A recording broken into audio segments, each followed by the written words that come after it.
안녕하세요. 오늘은 다섯 번째 강좌로 자유주의자 루터라는 제목으로 한번 루터의 자유사상을 살펴보도록 하겠습니다. 루터를 보통 근대 자유주의의 그 기원으로 이렇게 말을 합니다. 그런데 일반적으로 우리가 자유주의라고 말을 한다면 그 정치적 자유주의, 우리 자유민주주의 할 때 그 자유주의를 가리키지요. 거기에는 어떤 철학적인 배경도 있습니다. 보통 이러한 그 자유주의의 시작, 정치적 자유주의의 시작은 17세기에 토마스 홉스나 존 로크로부터 시작하는 것으로 학자들은 얘기합니다. 그것은 리바이던이나 통치론 이런 책을 통해서 결국은 국가로부터 개인의 권리를 보호하려고 하는 그런 새로운 국가관, 새로운 사회 철학이 출발한 것을 의미하죠. 이런 새로운 국가관과 더불어서 계몽주의에 탄생한 새로운 인간관, 18세기 칸트나 영국의 아담 스미스 등을 통해서 새로운 인간관이 출현하게 됩니다. 그래서 개인의 자율적인 판단을 존중하게 되는 인간의 자기 스스로 옳고 그름을 판단할 수 있다라고 하는 능력, 누가 가르쳐주지 않아도 할 수 있다라고 하는 그런 인간의 보편적인 이성 능력을 인정하게 됩니다. 그것이 칸트의 작품이고 또 아담 스미스의 도덕감정론 이런 이제 작품이 되겠습니다. 이처럼 새로운 철학의 출현, 새로운 인간관과 새로운 정치 철학의 출현 두 가지가 합해져서 근대 자유주의의 시작이라고 볼 수가 있겠습니다. 그래서 흔히 이제 근대의 시작을 말한다면 근대는 자유라고 하는 말하고 거의 같은 의미로 사용할 수 있습니다. 왜냐하면 중세까지는 동양이나 서양이나 이 자유라는 말을 좋아하지 않았고 잘 사용하지를 않았습니다. 왜냐하면 자유를 주면 무질서해질 수 있다라고 하는 그런 두려움이 인류에게는 오랫동안 있었기 때문에 자유라는 개념이 발전하지를 못했는데 이제 이러한 자유가 핵심이 되는 근대의 시작을 두 가지로 보통 얘기합니다. 하나는 르네상스, 이탈리아에서 발생한 르네상스 운동과 또 하나는 이제 북유럽, 독일, 프랑스, 영국 가리켜서 보통 북유럽이라고 하는데 그 북유럽에서 시작된 종교 개혁 두 가지를 들지요. 그래서 이제 이탈리아 쪽을 살펴보자면 그 르네상스 운동이 15세기에 시작되기 이전에 11세기 말부터 이제 그 북이탈리아의 도시들을 중심으로 해서 신성 로마 제국이라고 하는 거대한 그 제국으로부터 도시 국가들이 독립하고자 하는 운동들을 벌립니다.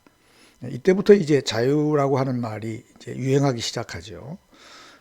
북쪽의 도시들은 피사나 밀라노, 피렌체, 토스카나 지방, 롬바르디아 지방 이쪽의 도시들을 가리킵니다.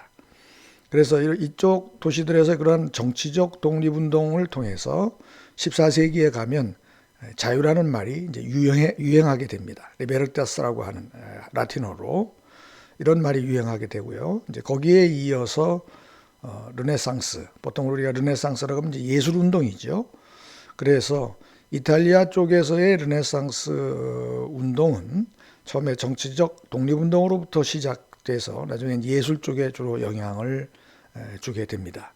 그래서 이탈리아 쪽에서는 이처럼 철학보다는 예술 쪽에서의 인간의 감정을 이제 두드러지게 나타나기 시작한다거나 인간적인 것을 중요하게 보고 주제로 삼는 그러한 조각품이나 회화들 그러한 그 데카메론을 비롯한 그런 이제 소설들 이런 것들이 출현하게 됩니다. 반면에 이제 독일, 영국 그리고 프랑스 이쪽에서는 이제 종교 개혁이 일어나는데요. 그 종교 개혁은 이런 그 정치적인 독립운동 이런 것이 아니라 영혼의 구원을 찾기 위한 새로운 인간관이 출현하기 시작하는 것이죠. 그래서 영혼의 자유를 추구하는 정치적 자유가 아니라 오히려 반대 좀 서로 이렇게 대비될 수 있는 그런 특징을 갖고 있습니다. 그래서 영혼의 자유를 개인들의 영혼의 자유를 추구하다 보니까 새로운 신학이 출현하게 되고 그 새로운 신학이 새로운 철학을 만들게 되는 겁니다. 그래서 근대에 우리가 자유주의 철학, 근대의 철학 그러면 거의 다 독일, 프랑스, 영국 우리가 기억하고 있죠. 이태리 쪽에서 우리 철학 이태리 쪽에서보다는 주로 북유럽에서 나온 근대 철학을 우리가 기억을 하고 있는 이유가 그런 데 있습니다. 그래서 여기서는 새로운 인간관이 바뀌면서 국가와의 관계도 새롭게 정립이 되는 국가 간의 변화가 일어나게 되고요. 이런 것이 이제 근대 자유주의 철학으로 이어지게 됩니다. 그래서 우리가 르네상스와 종교개혁 두 가지를 근대의 기원으로 근대적 자유의 출발로 본다 할지라도 이탈리아의 르네상스는 주로 예술에 영향을 주었고 그리고 북유럽의 종교개혁은 철학의 변화를 가져옴으로써 인간이 어떤 존재인지 개인의 자유를 중심으로 한 그런 인간관의 변화 그리고 이제 국가 간의 변화가 생기면서 여기서 이제 정치 철학이 또 출현하게 되는 것입니다. 우리가 이탈리아 쪽을 생각하면 이탈리아 쪽에도 새로운 정치 철학의 출현으로 마키아벨리를 이제 얘기를 하지요. 두드러진 그 마키아벨리의 군주론은 중세적인 정치 철학을 넘어서서 이제 근대의 정치가 이제 과학이 되는 사회 과학이 되는 중세까지만 하더라도 정치는 지혜로운 사람이 하는 거다. 지혜로운 사람이 되려면 진리를 깨달은 그리고 덕이 있어야 된다. 이런 어떤 그 동서양이 똑같이 그런 덕의 정치를 얘기를 했던 거고 바로 그렇기 때문에 군주는 덕을 닦아야 됐고 덕을 닦기 위해서는 진리 앞에 무릎을 꿇을 줄 아는 그래서 교회가 이제 교황이 황제 위에 있는 그런 체제가 형성이 됐던 겁니다.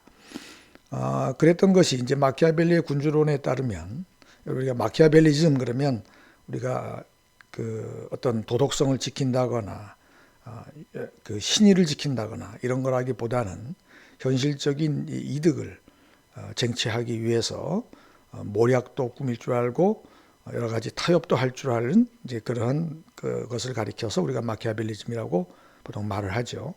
이것은 다른 말로 하면 정치를 종교로부터 또는 종교에 기반을 둔 윤리로부터 이제 분리된다는 것을 의미합니다.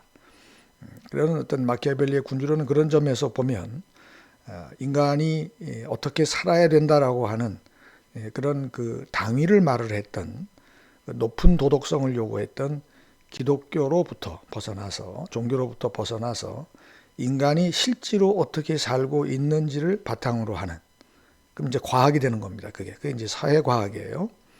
자연과학은 자연이 어떻게 움직이는지 법칙을 찾아내는 거죠. 실제로 어떻게 움직이는지.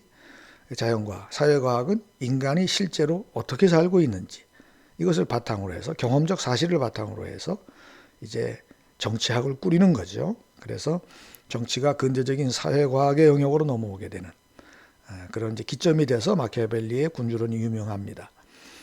루터의 종교개혁, 루터나 칼뱅도 마키아벨리와 같은 시대의 사람입니다. 16세기 사람이죠. 그런데 루터 쪽은 북유럽 쪽은 조금 다릅니다.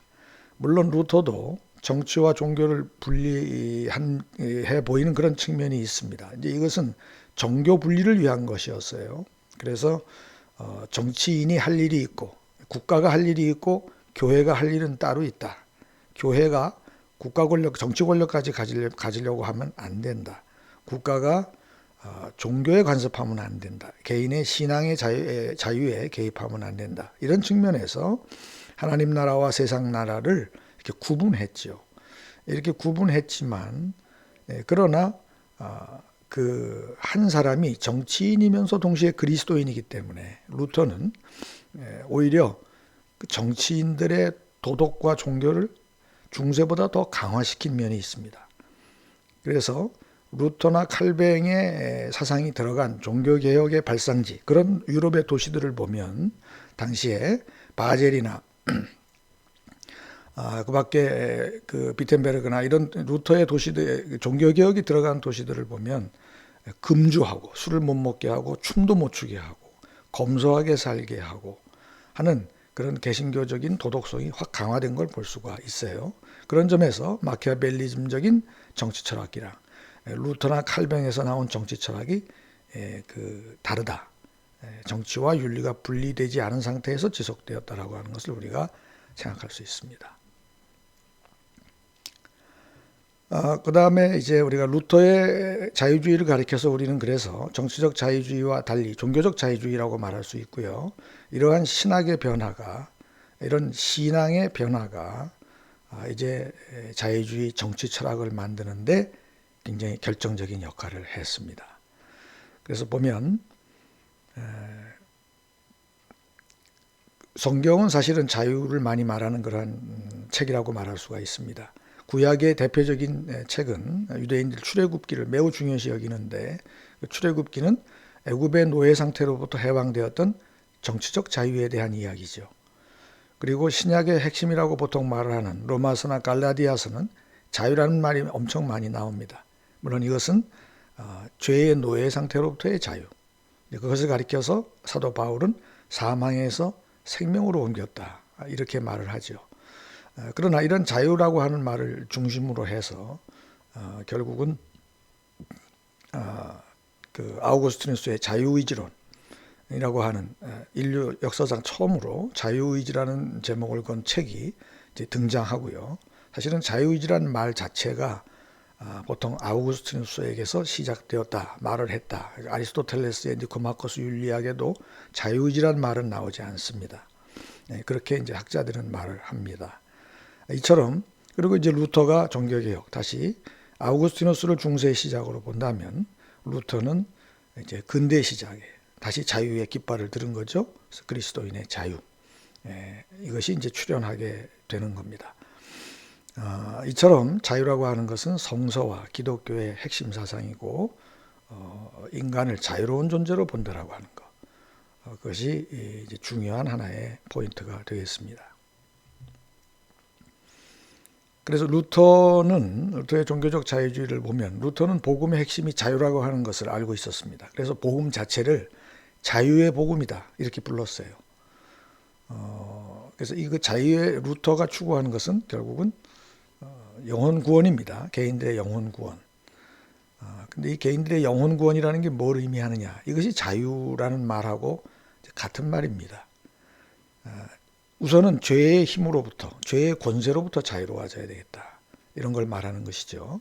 그래서 내가 내 속에 있는 죄의 권세로부터 자유로워지기 위해서 하나님의 사랑 앞에 선다. 이렇게 보는 겁니다. 그게 신앙이다. 그렇게 되면 인간이 갖고 있는 근원적인 불안, 그리고 두려움으로부터 자유로워진다. 이렇게 생각했습니다. 그래서 죄의 힘으로부터의 자유, 이런 측면이 있고 또 다른 측면에서 우리가 말을 하자면 루터의 영혼 구원 또는 루터의 자유는 법으로부터의 자유 이렇게 되는 겁니다. 이렇게 되니까 이제 국가는 법으로 다스리는 대표적인 공동체죠.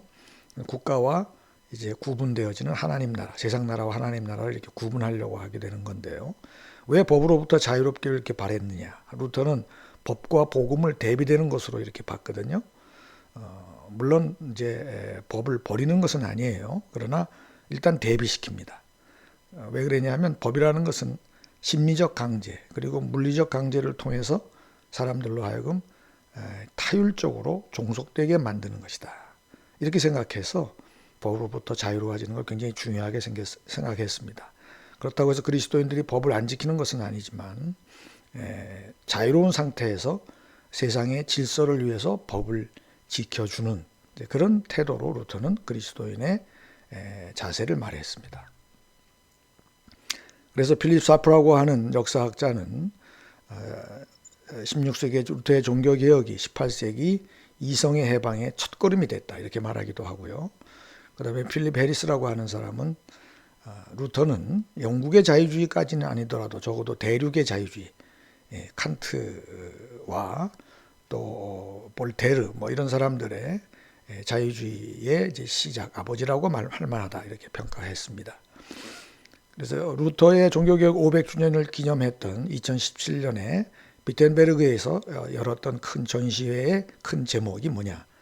Gates of Freedom, 자유의 문이라고 하는 제목을 달 정도로 루터의 종교개혁은 자유라는 것이 핵심이었다.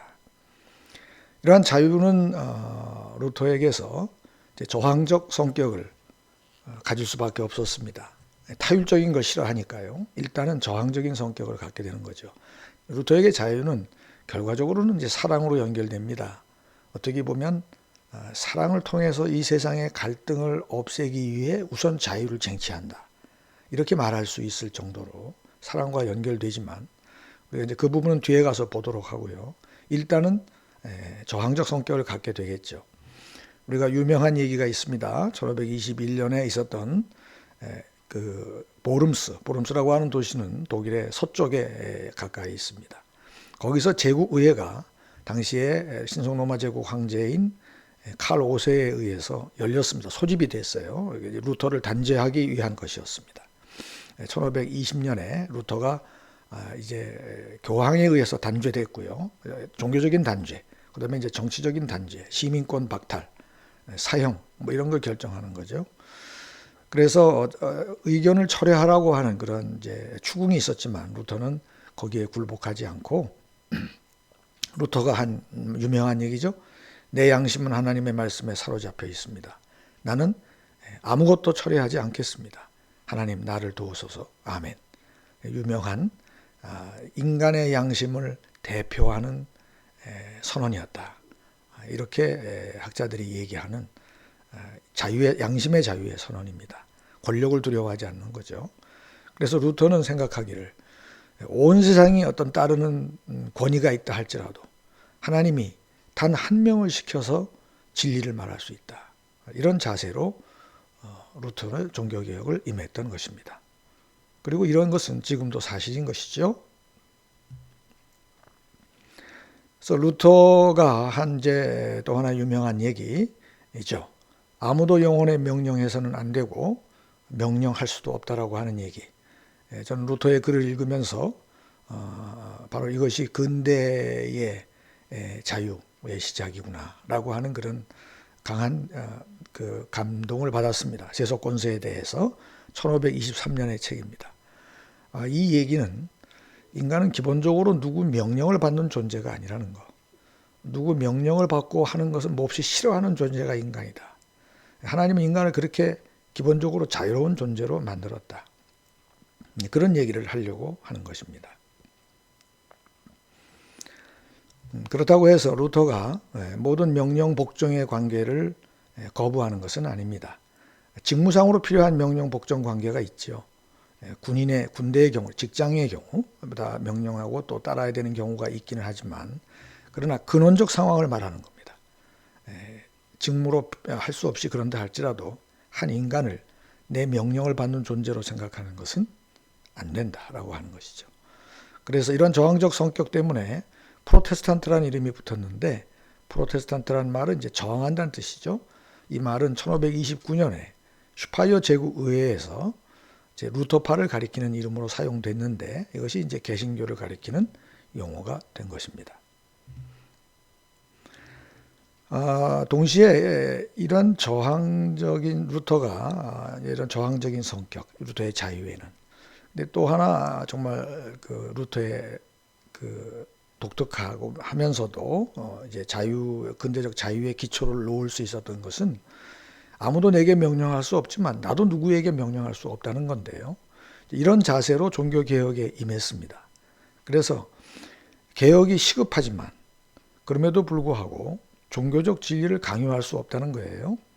그래서 개혁의 주체들, 개혁에 나서는 사람들도 자기 스스로의 판단에 의해서 개혁에 나서야지, 개혁의 주체가 되어야지 군중심리에 의해서 남이 하니까 덩달아 할 수 없다. 스스로 자기 앞에 서서 하나님 안에서 판단하라. 이렇게 루터는 요구했습니다. 개혁 주체에 대한 자율적 참여, 이걸 요구한 거죠. 동시에 개혁의 대상에게도 진리를 강요할 수 없다고 봤습니다.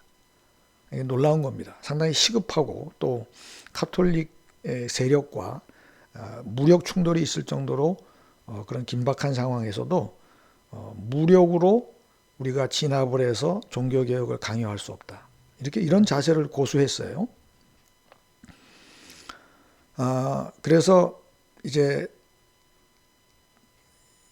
1521년 말입니다. 이게 잘못됐습니다. 2632년이라고 되어 있네요.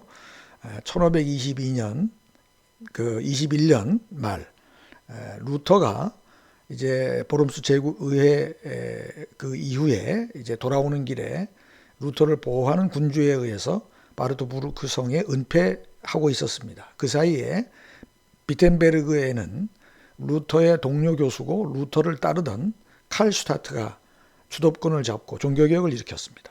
루터의 사상에 바탕을 두었는데 그 방법이 잘못됐어요. 뭐냐면 루터가 생각했던 방법이 아니고 강제적으로 종교개혁을 일으켰습니다. 그래서 비텐베르크 시가 폭동이 일어났습니다. 군중들이 동원돼서 신부들을 끌어내고 폭력을 가하고, 그 다음에 루터가 추구했던 여러 가지 종교개혁들의 내용들, 예를 들면 성만찬에 그 평신도들에게 포도주도 준다. 그 당시는 떡만 주었습니다. 근데 그건 신부와 평신도를 가르는 신분의 차이를 가리키는 거죠. 성과 속을 구분하는 건데 포도주도 주고 또 수도원에 대해서 루터는 반대하고 결혼하는 것이 하나님의 뜻이다 이렇게 생각했는데 강제로 신부들을 결혼시킨달지 강제로 이제 성만찬을 거행하고 성상을 군중들이 돌아다니면서 다 파괴하고 이런 일들이 발생했습니다.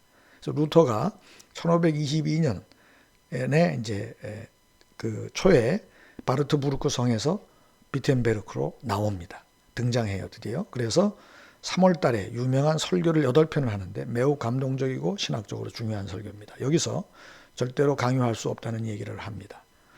그래서 루터는 종교를 위한 전쟁에도 반대를 했습니다. 그러니까 종교적 진리를 위해서 무력을 사용할 수 없다는 거예요. 차라리 죽음을 택하는 것이 종교적 진리를 위해서 나은 거다 이렇게 생각했습니다. 어떻게 보면 현실적으로 맞지는 않지만 그러나 루터의 이러한 신념은 굉장히 강한 인상과 철학을 남겼습니다. 그래서 루터는 십자군에도 반대했어요. 만약에 그 십자군 전쟁이라는 것이 이슬람 세력의 위협에 대한 그래서 벌어지는 것이라면 그러면 군주가 십자군 운동을 주도해야지 교황이 주도할 것이 아니다. 그렇게 얘기했던 거죠. 교황은 종교적 진리를 수호하는 사람인데 왜 무력을 주도하는가? 이런 것들은 상당히 중요한 어떤 이제 그 자유주의 철학의 기반이 됩니다. 종교와 정치의 이제 그것을 나누는데. 그리고 루터와 성만찬의 논쟁에서 루터와 다른 견해를 보였던 쯔빙글리가 가톨릭 도시와 싸우다가 죽게 됩니다. 1530년에. 루터와 논쟁이 1529년에 있었는데요. 그럴 때 쯔빙글리에 대해서 몹시 그 루터는 못마땅해 한 무력을 사용하는 것에 대해서 못마땅해 한 적이 있고요.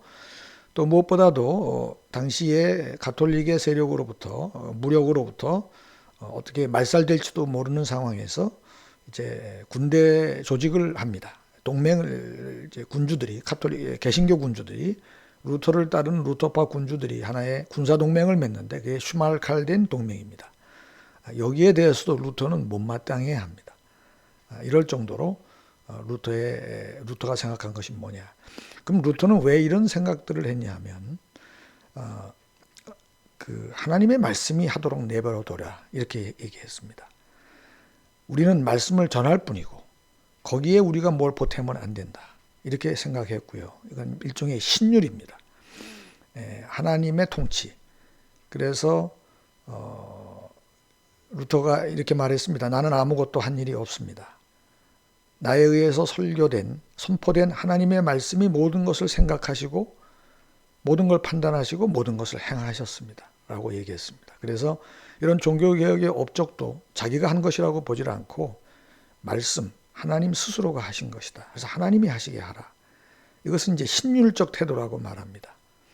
결국 그래서 개혁도 강요할 수 없다는 여기까지 갔기 때문에 그 진리를 강요할 수 없다라고 하는 여기까지 갔기 때문에 소위 자유라고 하는 개념이 아무도 내게 명령할 수 없지만 나도 누구에게 아무리 좋은 것도 명령해서 강요할 수는 없다.